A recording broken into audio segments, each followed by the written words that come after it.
everyone. Welcome to Seller Performance Solutions. I'm Leah McHugh from e-commerce Chris, and today I am here with Michelle Covey of GS1 US. Hey, Michelle, thank you so much for joining us today.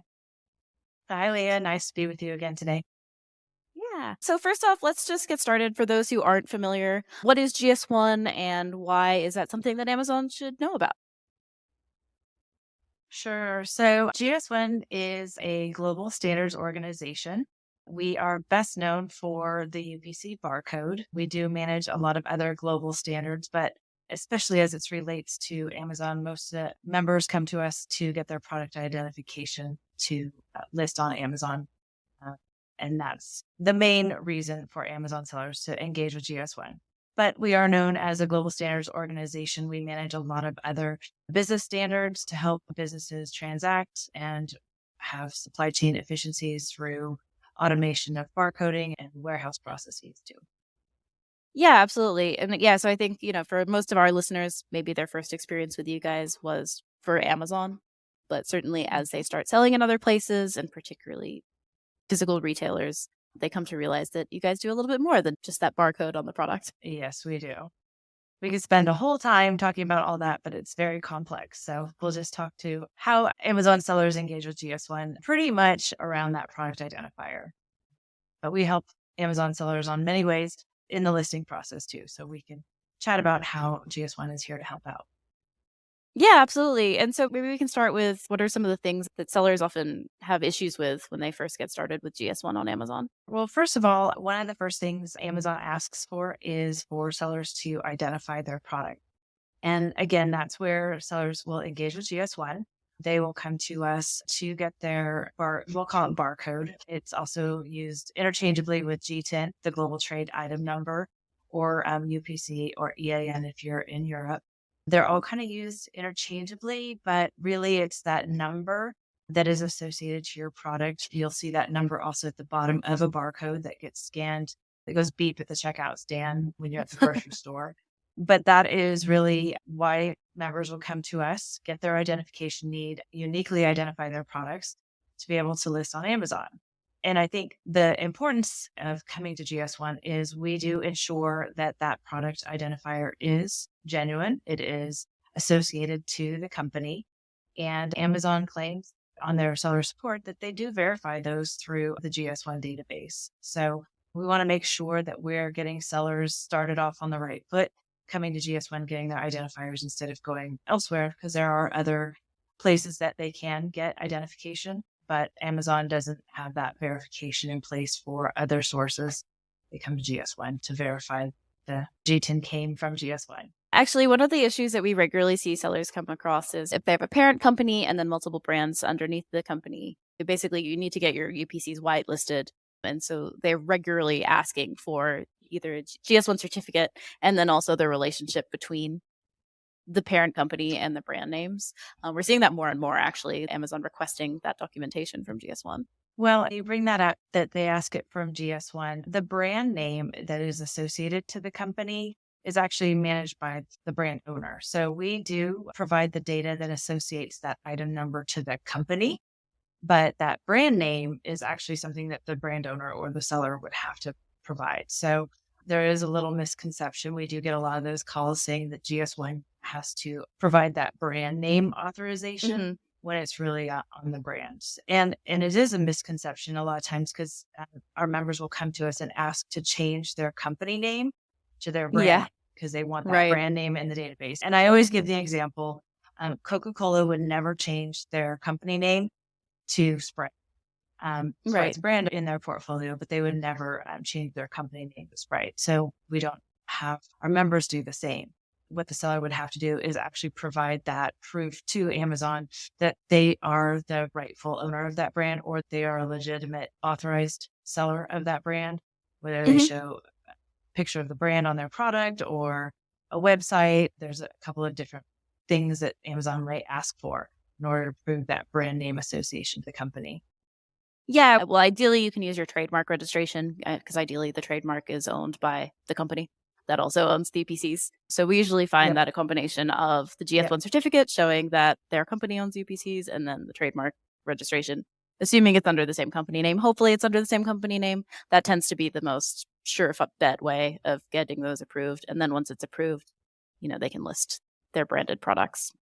It's not like on a Absolutely. per product basis, which is good because sometimes Amazon does make you come back every single time to do things. So this one, you're good to go with your brand once you get that approved, which is nice. Another issue that we see pretty regularly with sellers is they go to list their products with their freshly minted GS1 UPCs, and then Amazon Systems tells them that there's another product being sold under that UPC and that they can't list their new product. Is this something that you guys hear about a lot, I imagine? Yes, we call that a G10 hijacking scenario, where if you are the legitimate owner of that UPC and it seems that some other seller has used it on the platform, you could prove that you're the owner. So you have that GS1 company certificate that shows that you're the owner. What we suggest to do, and Amazon did update their standard operating procedure, their SOP, to handle such scenarios. When you send in the case to selling partner support, reference G10 hijacking in your case. And that way it will actually be routed to the right queue in order for the Amazon selling partner support team to help get your product listed with your rightful barcode or your UPC, and then take down the invalid listing. And so put the words G10 hijack or G10 hijacking in your case. And again, it'll get routed to the right queue, but provide your GS1 certificate, and that will also prove that you are the owner of that G10. Right. That's really great because previously just going through regular seller support, one, they didn't really know what you were talking about half the time. Mm-hmm. And two, they didn't necessarily have the tools to help you there. So that's really great. I'm not sure how many sellers would naturally use the term G10 hijacking. So that's a really great tip for a lot of people. Exactly. And again, it's a term we've kind of dubbed, but it is something that Amazon has also, in talking with them and helping them kind of create this SOP, that was kind of the terminology that we decided on. So trying to get the word out, and we tell our members when they come to us and have that issue. That's really great. And because I think most sellers will just say barcode or UPC. GKID right. isn't necessarily Or part even of their regular providing the vocabulary. error, the listed error code. I think that also helps too.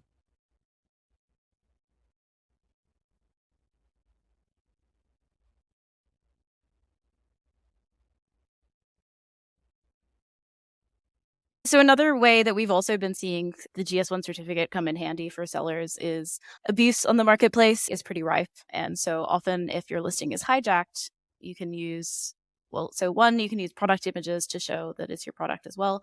But if somebody changes the brand name and Amazon pushes back saying that, well, no, they own this product, the GS1 certificate is also quite useful in proving that it is your product and that you do own it and it isn't whatever the brand has been changed to.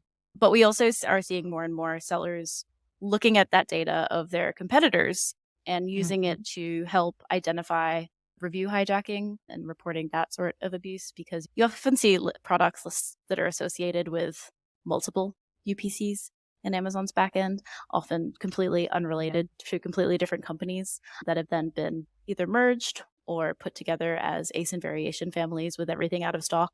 So it looks like a brand new product has 5,000 reviews, 50,000 reviews when it's a newly launched product. And what I find interesting in this is that the FTC is also paying a lot more attention to this as well. And again, like using that data from GS1 and from Amazon, you can also report that sort of abuse to the FTC. And that's something that we're talking to sellers quite a lot about recently, because there is renewed interest from the FTC and within Amazon because the FTC is interested in it. So it's interesting because we've gone from however many years ago that Amazon changed their UPC policy. What was that, 5 or 6? Yeah. Where most people didn't even know what GS1 was for Amazon. And now it's like we're using the GS1 certificate more and more with sellers. Yeah. And it's really fascinating too, because I think Amazon's starting to understand the value of all of the GS1 system of standards too. So not just on product identification, but starting to look at other areas of some of the GS1 standards, product information and images, things like that, like you said, all are very important on product listings. And as we're talking more and more with them, the product certification claims, like the climate pledge friendly work that Amazon has been really advocating for. They've engaged us to determine how to link those certifications to actual GTINs Oh, to make that's sure that cool. they are actual verified certification to prove that they are associated to that product. I think it's amazing just the value of how product identity is really helping with a lot of their other initiatives at Amazon too. Yeah, I mean, because at the end of the day, a large portion of their operations are logistic. So it's actually kind of surprising to me that it took this long for them to start using universal standards, because surely on their end as well, it's more difficult when there are duplicates and when there is incorrect information in their system. So it's nice to see that moving forward, it's more standardized, because I think that it makes it easier for Amazon, but it also makes it easier for sellers as well, not having to troubleshoot quite as often incorrect data in the system. Thank you so much for joining us, Michelle. It's, as always, been very educational. And if sellers have any questions, who should they reach out to at GS1? So we have our member support team is awesome. They really are great at helping answer questions. You can reach out to them at info@gs1us.org. We also have some great resources. We have a GS1 US YouTube channel that has a lot of short videos and informational videos to help sellers understand GS1, GS1 standard, understand what problems they encounter if they don't start with the GS1 barcode as well. And so we have a lot of resources there. And then, of course, if anybody is interested in learning more about just supply chain, we have Next Level Supply Chain podcast, which always has some very fascinating topics if anybody's interested in and listens to podcasts. Yeah, I was a guest on that podcast. I very much enjoyed joining you All right. guys. So perfect. Thank you so much, Michelle. And I look forward to speaking with you soon. Sounds good. Thank you.